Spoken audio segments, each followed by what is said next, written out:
Okay, so you've been to the bars, done the blind dates, and even gave that ex a second chance. But if you're a single still looking for love this Valentine's Day, maybe it's time to look to a professional for help.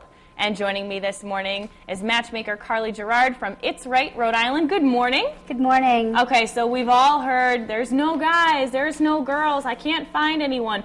Why do you think it's so hard for people to find love in Rhode Island? You know, it's a challenge out there. It's a challenge trying to find just the right person. You know, we don't really have a single scene anymore. We don't, you know, a lot of people don't want to do the online thing. They don't want to put themselves out there. They don't want coworkers to see them online. Mm-hmm. And so people just need a new avenue these days, it seems, and they need somebody in their corner saying, okay, this is what you're doing wrong. All right, you know, here's some feedback. This is what he said. Because a lot of times when you go out on these dates, people don't get feedback. They just stop calling and they're like, well, what did I do wrong? Or why did, you know, what is it? So people might be hesitant to say, well, this is what, you know, this is why I don't want to see you again, but they'll tell me, no problem. And then I can convey that message to them and let them know exactly what it is. Right, that so it happened. can be very difficult. Tell us a little bit why you started this business. I actually rented out the rooms in a house in Providence for 10 years. So I had 3 bedrooms, and I rented them out to women in all different walks of life, and they all would come and complain about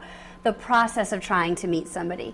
You know, what could we know before we even go out with these people? Like, I wish there was a better way. So that was one of the avenues that led me to this. And one of the other ones was I had actually set up a few people in my past, and a bunch of them have actually gotten married.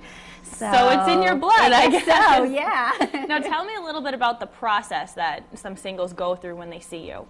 When you come into the office, everybody comes and meets with me personally. It's a very personal service. They have to do the consultation. The consultation will include a personality test, a questionnaire, and a lot of questions about your background. You know, I want to know about your childhood. I want to know about your education. I want to know about your interests, your hobbies, things like that. Right. I want to know, of course, what you want for the future and what you want in another person. So then, you know, when I have all that data, I try to match people with similarities, you know, in their background and where they're at right now, and then what they want for the future.